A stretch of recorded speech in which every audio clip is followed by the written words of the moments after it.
দিল, পুলিশ নিষ্ঠুর ভাবে মৃত লাশ আগুন দিয়ে পুড়িয়ে ছাই করলো, দেশের মানুষকে হেলিকপ্টারে চালিয়ে সেই দেশের নিরস্ত মানুষকে গুলি করে হত্যা করলো। দুনিয়ার কোন সভ্য দেশে এটা দেখা যায় না।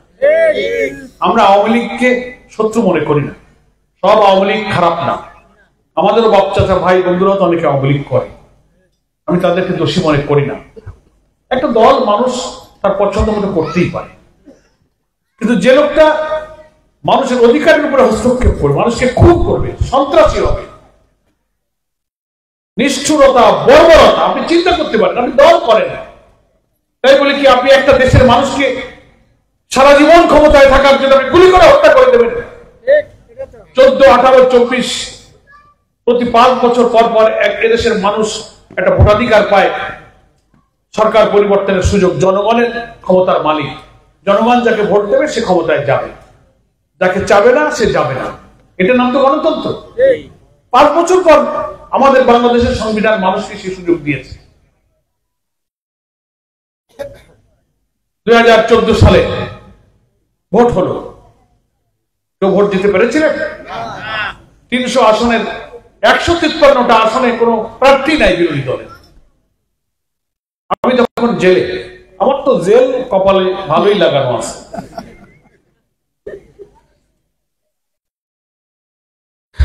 সেসব কাহিনী বলতে গেলে আর একটা সারা মিটিং লাগবে, ওদিকে যাওয়ার দরকার নাই। 18 সালে আরেকটা ইলেকশন হলো,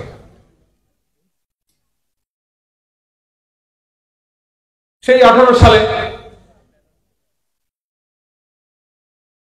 দিনে হয় ভোট, রাতে কাটি কুটি বাক্স ভরা হয়ে গেল। সকালে ভোট কেন্দ্রে আমাদের লোকেরা আপনারা যেতে লাগলেন, জাতিগালি বলে ভোট হয়ে গেছে।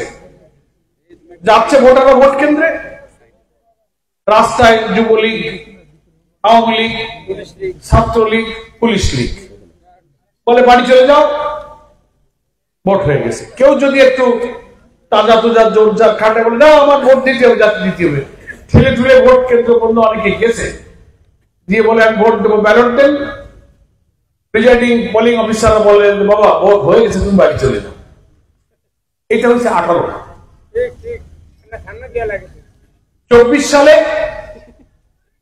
যেটা গেল, তখনও আমি জেলে। 24 সালে আমি, তুমি আর ডামি খেয়াল আছে না? সব মিলে দিলে নিজেরা নিজেরা সব খেললো।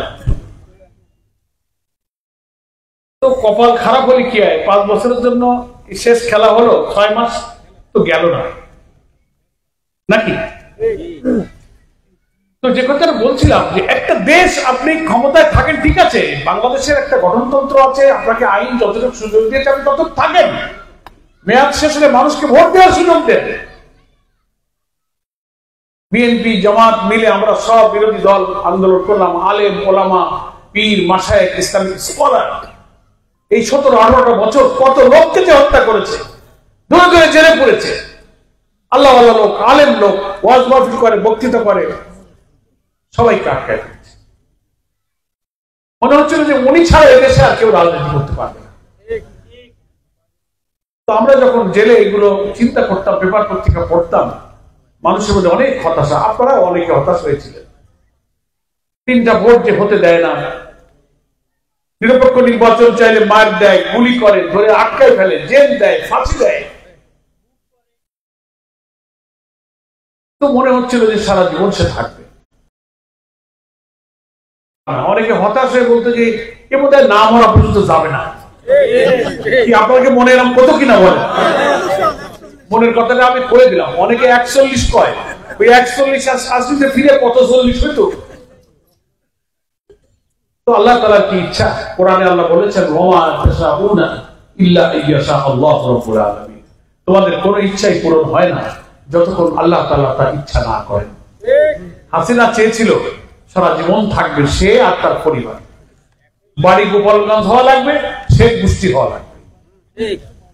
এই তালে তলে আওয়ামী লীগের কিছু নেতারা সেই অপরাধের সাথে যুক্ত ছিল, সবাই ছিল না। এজন্য আমরা বলেছি জনগণের উত্তাল আন্দোলনে কোটি কোটি মানুষ যখন আগুনের মতো ক্ষিপ্ত হলো, 5ই আগস্ট সারা দেশ উত্তাল হয়ে গেল, গণভবনে ঢুকবে,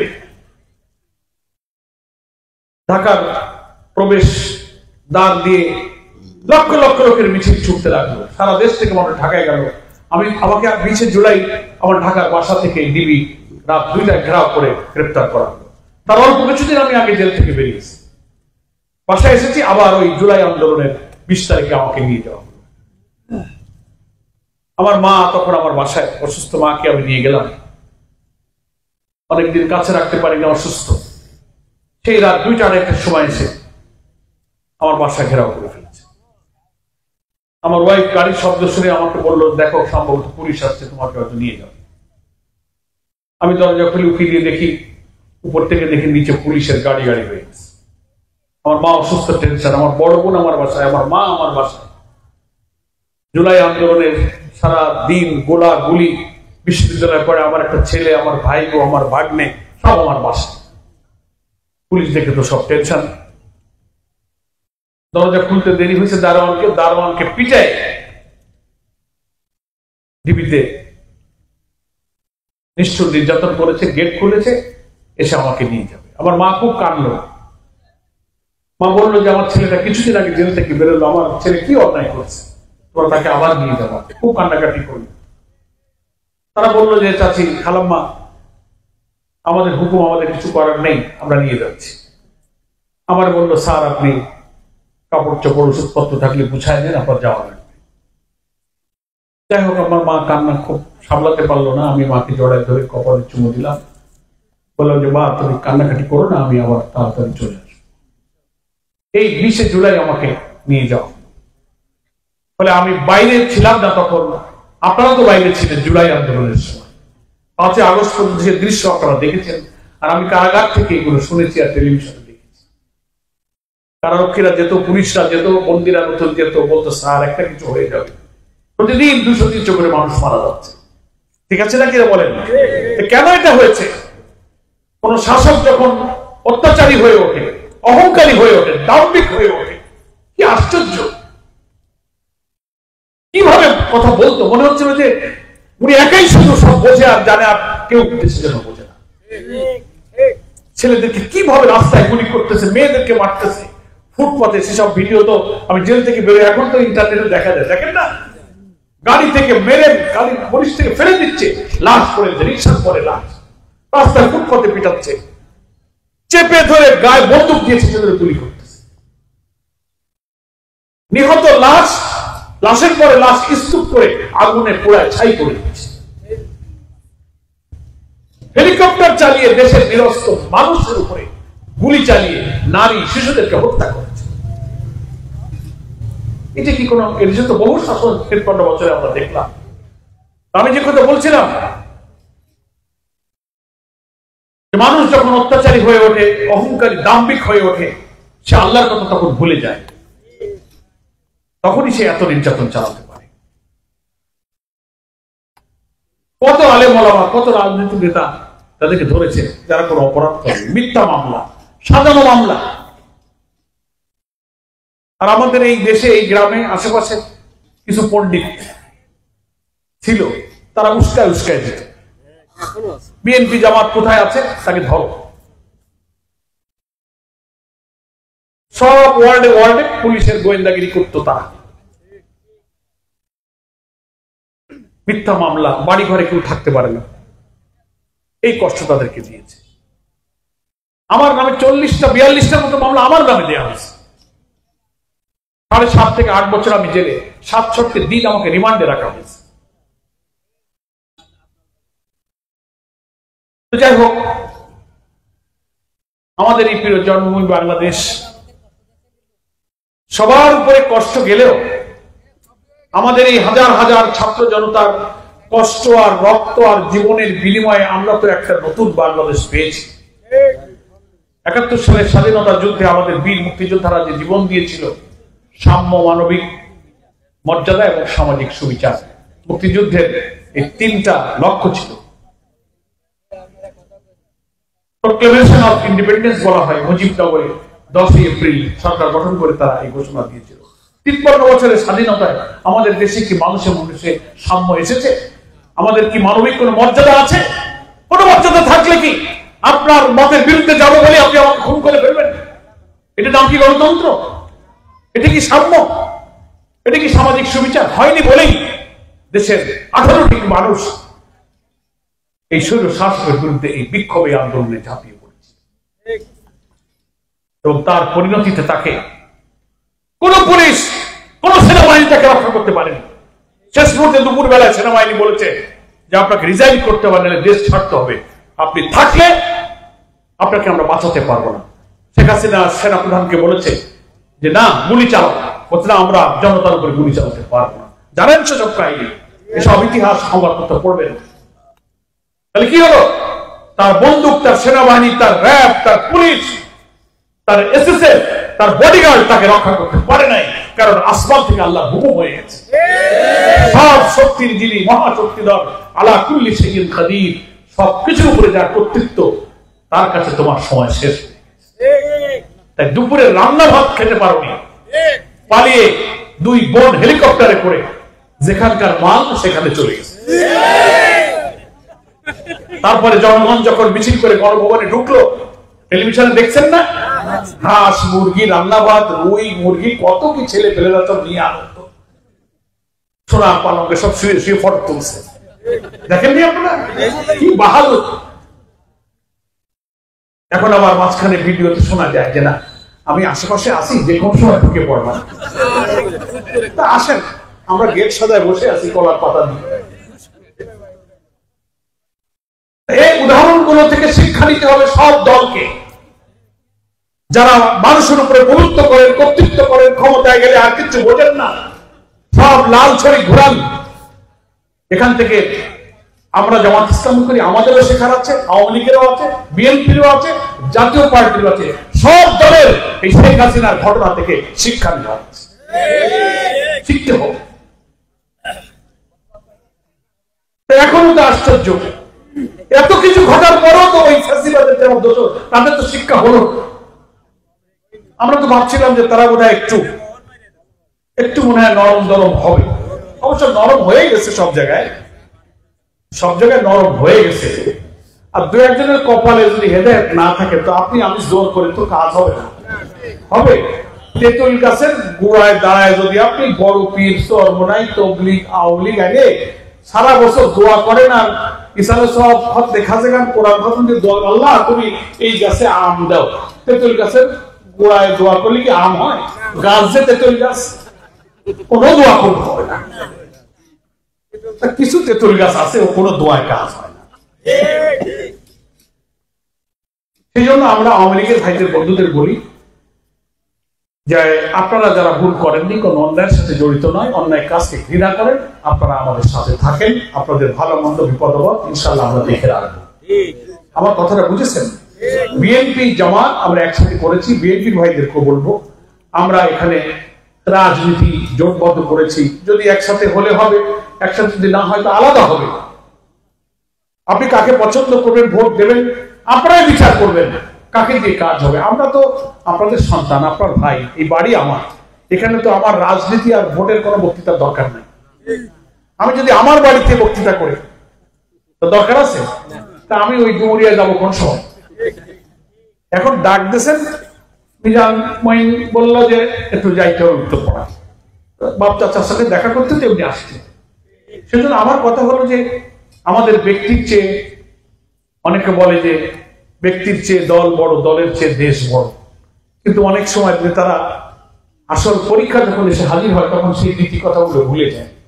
তখন বলে যে দেশের চেয়ে দল বড়, দলের চেয়ে ব্যক্তি বড়, দেশ গুল্লাই যাক, দল যাক, আমি আগে ঠিক। তা আপনারা সিদ্ধান্ত নেবেন। আমার উপরে তো আপনারা 5 বছর কিছু সেবার দায়িত্ব দিয়েছিলেন ভোটের মাধ্যমে। 50-53 বছর মানে 5টা বছর আমি সুযোগ পেয়েছিলাম। নতুন মানুষ, বয়স কম ছিল, এখন থেকে প্রায় 20 বছর আগের কথা। তা 20 বছর পরে আজকে এতদিন পর আমার যারা দেখলেন, আপনারা তো ভাবতে পারতে বাবা তোমার তো অনেকদিন পর দেখলাম, তো দাঁড়ে দাঁড়ে অনেকে দেখা হলে বলে বাবা তোমার তো টেলিভিশনে আর ছবিতে দেখি, সামনে তো দেখি না। আপনারা অনেকে আজকে দেখলেন, দেখে কি মনে হচ্ছে যে আমার জীবনের উপর দিয়ে আরো 20 বছর পার হয়ে গেছে? হচ্ছে দাড়িকে একটু রং টং লাগাইছে এটাকে ঢুকে রাখার জন্য। আল্লাহ রসুল আবু বকর ওই সাহাবীদের যাদের দাড়ি পাখি যেত বলতে, তোমরা ওই রংটা ঢেকে রাখো যাতে শত্রুরা মনে করে না তুমি জোয়ান আছো। কথা বোঝেন? এই জন্য মেহেদি লাগানো সুন্নাত। তা আমি একটু ঢেকে ঢুকে রাখছি, দুশ্মনরা যেন মনে না করে যে কোন দুর্বল হয়ে গেছে। তো অত দুর্বল আমি হইনি। আমাদের আমিরে জামাত ডাক্তার শফিকুর রহমানকে দেখছেন ছবিতে, ওই যে ইসলাম গেটের মাঠে আসছিল, তো তার তো সব সাদা, চেহারা সাদা, দাড়ি সাদা, চুল সাদা, বুড়ো সাদা, দাঁত সাদা, পোশাক সাদা, একেবারে ধবধবে সাদা। আমার চেয়ে বয়সে অনেক বড়। উনি বলেন যে না, আমার চুল দাড়ি মুখ বুড়ো সব সাদা দেখলেই কে, আমি কিন্তু যুবক। বক্তৃতা করে দেখেন না, একদম যুবক। আমি সেদিন প্রধান উপদেষ্টা ডক্টর ইউনূস সাহেবের সঙ্গে দেখা করতে গেছিলাম একটা বিশেষ কাজে, অনেকক্ষণ কথা বললাম। তো উনিও ওরকম সব সাদা, লম্বা, বয়স ভালো, কিন্তু খুব এনার্জি, ওনাকে বৃদ্ধ মনে হয় না। বিকেল 4টার দিকে কাজ করেই যাইতেছে। আপনি বিশ্রাম করেন না, আপনাকে খুব ইয়াং এনার্জেটিক মনে হয়। বলে আমি মাত্র 4 ঘন্টা ঘুমাই, র্যান্ডম কাজ করে যাচ্ছে। এই বুঝার ভিতরে সমাজে এরকম কিছু, বয়স যতই হোক, শক্তিতে তারুণ্য, চিন্তায় মেধায় অনন্য এবং তারুণ্য মনন মেধা নিয়ে অনেক মানুষ কিন্তু দেশে রাজনীতিতে সেবা এবং সময় দিয়ে থাকে। ইনশাআল্লাহ দোয়া করবেন আল্লাহ তাআলা যেন আপনাদের সেবায় আমাকে সেভাবেই যেন সুস্থ সক্ষম রাখে।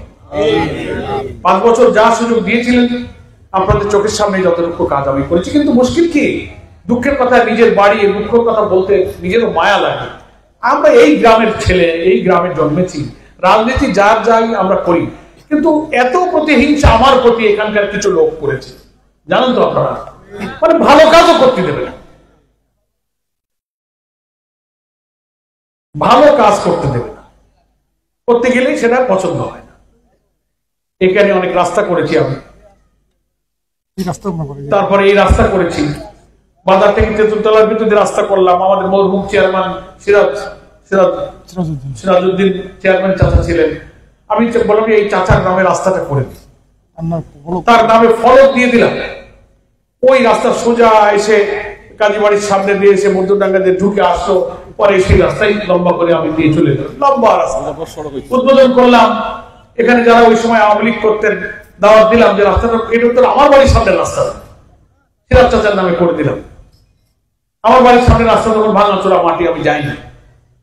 সেই উদ্বোধনে যে তারা আসলো না, সে ফলক ভেঙে ফেলল, তাকে বাচ্চা ফলক তারাই ভেঙে ফেলে।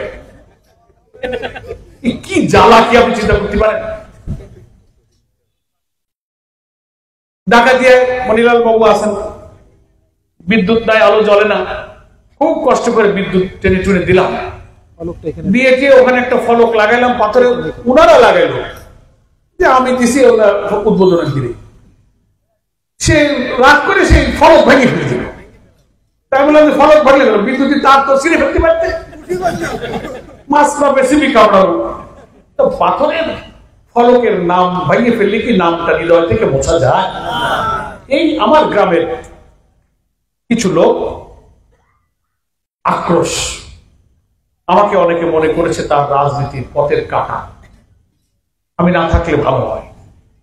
কিন্তু আল্লাহ যেদিন আমার মৃত্যু, আমার হায়াত শেষ নির্দিষ্ট করে রেখেছেন, সেদিন না আমি যাবো, তার আগে তো তুমি চাইলে তো আমি যেতে পারতেছি।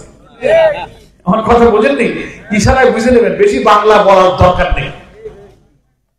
আর নতুন নতুন ছোট ছোট ছেলেরা, এই 20 বছরে যাদের জন্ম হয়েছে, অথবা আমি ছোট্ট হাফ প্যান্ট পরা দেখেছি, এখন বড় হয়ে দাড়ি হয়ে গেছে, ওরা তো এইসব ইতিহাস জানে না।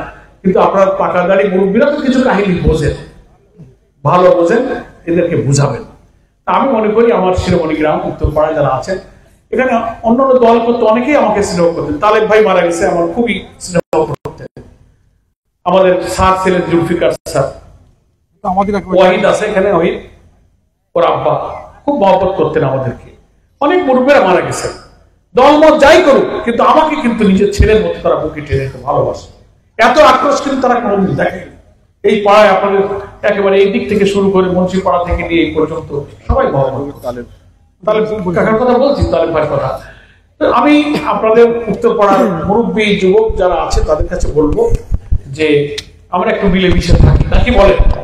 আর ডাকাতিয়ার ভাইদের ওনারা আমি গেছিলাম, ওনাদের থানা নিয়ে গেছে আড়ংঘাটে ঠেলে ঠুলে। আমি বললাম কি যে নারায়ণ বাবু তো মন্ত্রীও ছিল, এমপিও ছিল, কেন এই শিরোমণি খান জাহানের বাড়ির কাছে তারা ঠেলে দিয়ে গেল আড়ংঘাট? ওনারা বলে এইটা একটু আপনি কাছে এনে দেন, রাস্তাটা একটু বানায় দেন, বিলটাকে পানি আটকে গেছে ছাড়াই দেন, কি জ্বালা আপনি চিন্তা করতে পারেন। আমি বললাম যে আমার তো দাও আছে, দাও তো দাঁড় নেই, ভোতা হয়ে গেছে, সকালে পুষাতি পুষাতি সন্ধে হয়ে যায় কাটতি। একজন বলে দায় আমরা ধার দিয়ে দিবানি, বলতে দেন ধার দিয়ে দেন, তাই কাটলি কাটতে। যাই হোক, আমি ওনাদের ওই থানাটাকে সরাবার জন্য স্বরাষ্ট্র মন্ত্রণালয়ে কথা বলেছি, ওনারা রাজি হয়েছেন। আমি একটা মাস পিটিশন তৈরি করতে বলেছি, ওনারা বোধহয় সেটা তৈরি করতেছেন নাকি, ওটা করতেছেন। এরপরে আমি বরিশাল ভোলা থেকে 10টা পাম্প এনে বিক্ষিপ্ত হয়ে এত বড় প্রাকৃতিক এবং মানব সৃষ্ট কারণে এই যে জলাবদ্ধতা তৈরি হয়েছে, এটা হাজার হাজার কোটি টাকার একটা মহাপরিকল্পনা দরকার।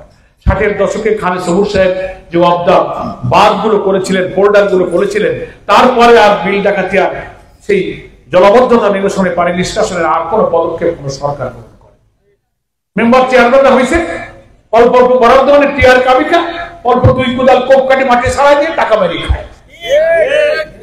কি বলবো,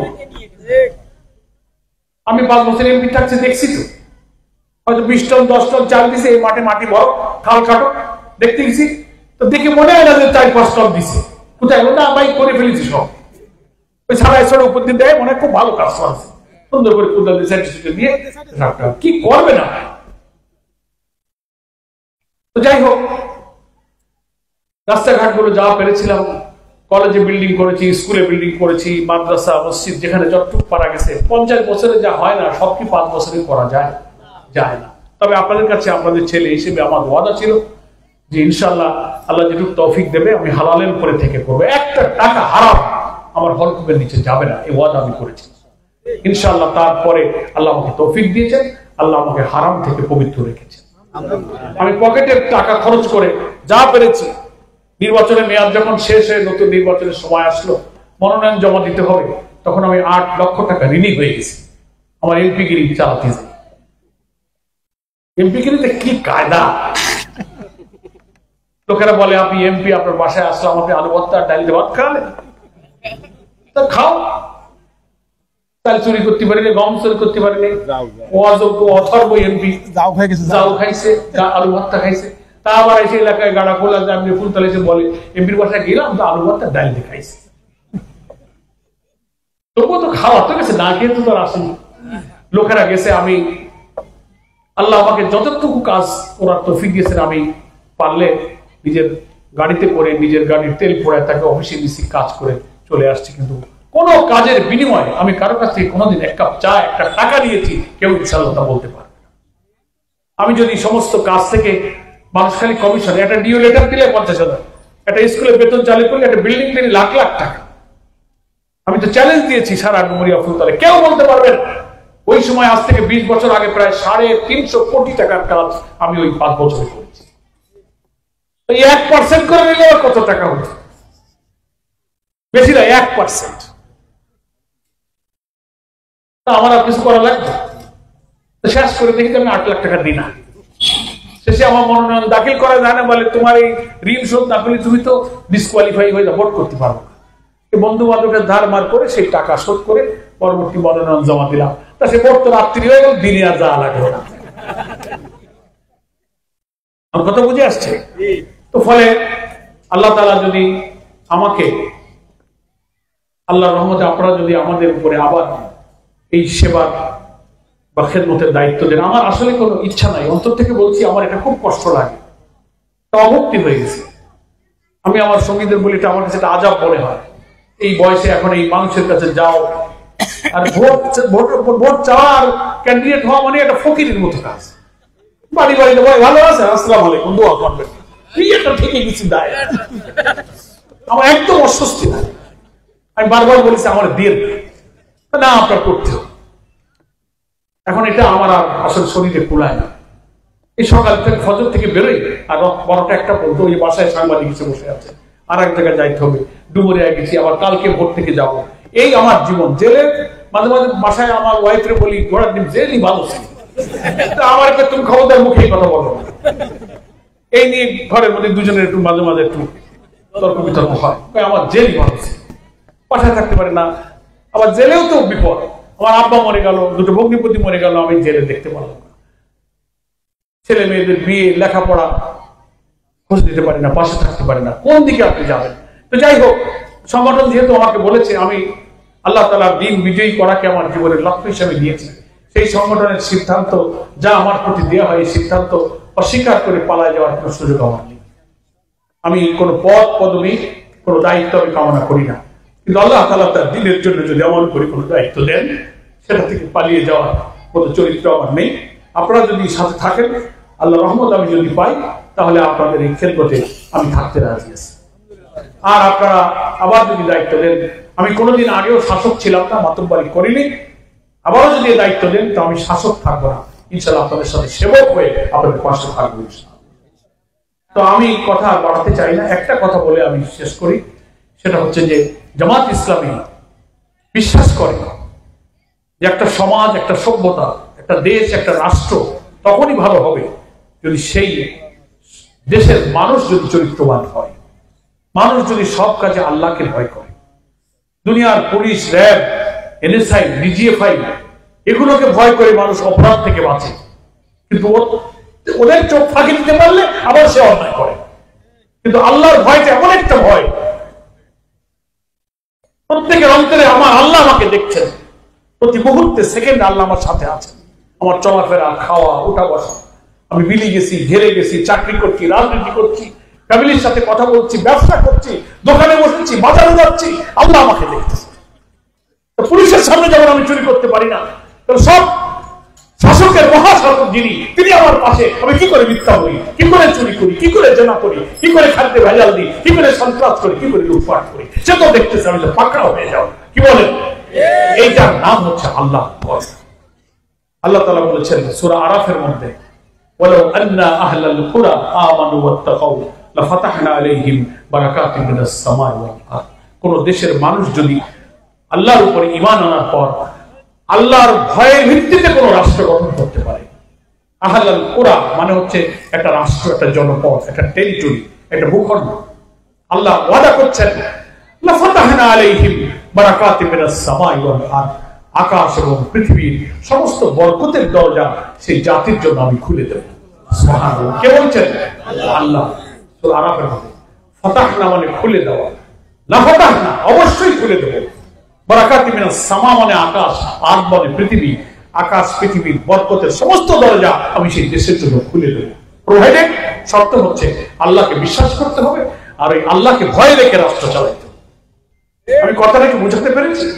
জামাত ইসলামী সেই বরকতের বাংলাদেশ গঠন করতে চায়। ইসলামের যে সৌন্দর্য, beauty of Islam, welfare of Islam, ইসলামের যে কল্যাণের ধারণা আল্লাহর নবী খোলাফায়ে রাশিদিন দিয়েছেন, যার ভিত্তিতে আল্লাহর নবী 10 বছর রাষ্ট্র শাসন করেছেন, খোলাফায়ে রাশিদিন 40 বছর রাষ্ট্র শাসন করেছেন। আমাদের এই প্রিয় জন্মভূমি বাংলাদেশে ইসলামের সেই কল্যাণ, সেই সৌন্দর্যের আইনের ভিত্তিতে যদি কোর্ট কাচারি, দেওয়ানি, ফৌজদারি, অর্থনীতি, পারিবারিক, জুডিশিয়ারি, অ্যাডমিনিস্ট্রেশন, এডুকেশন, সব জায়গায় যদি সেই আইন দিয়ে আমরা একটা দেশ চালাতে পারতাম, তাহলেই আমাদের সমাজের দুঃখ, কষ্ট, দারিদ্র, অশান্তি সবকিছু কিন্তু চলে যেত। এই ছাড়া আর কোনো ওষুধে এই রোগ সারবে না। বহু দল, বহু মত দেখা হয়ে গেছে, শুধু ইসলামের ভিত্তিতে দেশটা গড়লে কেমন হয় এটাই দেখতে বাকি আছে। সামনে নির্বাচনে আল্লাহ তাআলা এই জাতির সামনে আবার বোধহয় সেই সুযোগ এনে দিয়েছে। বারবার আমরা ভুল করেছি 53 বছরে, এবার যেন আমরা ভুল না করি। কি বলেন? আমাদের ছেলেরা জীবন দিয়ে নতুন বাংলাদেশ বিনির্মাণের যে স্বপ্ন রেখে গেছে, সেই স্বপ্ন ইসলামের কল্যাণ রাষ্ট্র গঠন করে সেই স্বপ্ন আমাদের পূরণ করতে হবে। আমি কি উত্তরপাড়ার 9 নম্বর ওয়ার্ডে হিন্দু মুসলিম যারা এখানে উপস্থিত, তাদের কাছে কি এটা আশা করতে পারি? মনিরাল বাবু আছেন, ডাকাতের আমার যারা দাদারা আসছেন, তাদের কাছে আমার দাবি থাকলো আমার ভোটের সময় যেন আমার আর কারোর সাথে দেখা করতে জাতি না হয়।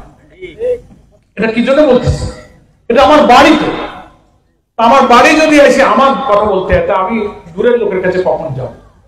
তাই এই বলে গেলাম। আগে একদিন রাত্রে করছি ঢাকাতে, আজকে রাত্রি করলাম উত্তরপাড়ায়। 9 নম্বর ওয়ার্ডে 2টা মিটিং হয়ে গেল, ভোটের কোনো খবর নেই। ভোট হয় কিনা তা নিয়েও তো নানা ফেরনা ফাসাদ আছে। না হয় না হোক, কপাল তাহলে শান্তিতে বাঁচি মুখ পড়তে পারে, কথা বলেননি? আর যদি হয় তাহলে ভোট দিতে যাওয়া যায়, সেরকম ভোট হলে যাবো, গেলাম না। উনি আমাকে মতো অস্থিরতা নেই। সেজন্য এখন তো অনেকে পাগল হয়ে গেছে, কালকে ভোট দাও, পরশু ভোট দাও, মানে ভোট দিলে ক্যাটেগরি আবার ভরে নেবে। কিন্তু এই যে 3 বছর 3টা বার যে ভোট হলো না, কিছু সংস্কার করে ভোটটা নিরপেক্ষ, ক্রেডিবল, গ্রহণযোগ্য হতে গেলে এই যে জঞ্জাল প্রশাসনে বসে আছে, এই পুলিশ লীগ প্রশাসনে, দারোগা, ওসি, ডিসি, ইউনো, ওই আমলের সব জঞ্জাল কিন্তু এখনো আছে। এগুলো সাফ না করে যদি ভোট দেন, তো যা তাই হয়। এই জন্য কিছু কিছু লোক অস্থির হয়ে গেছে।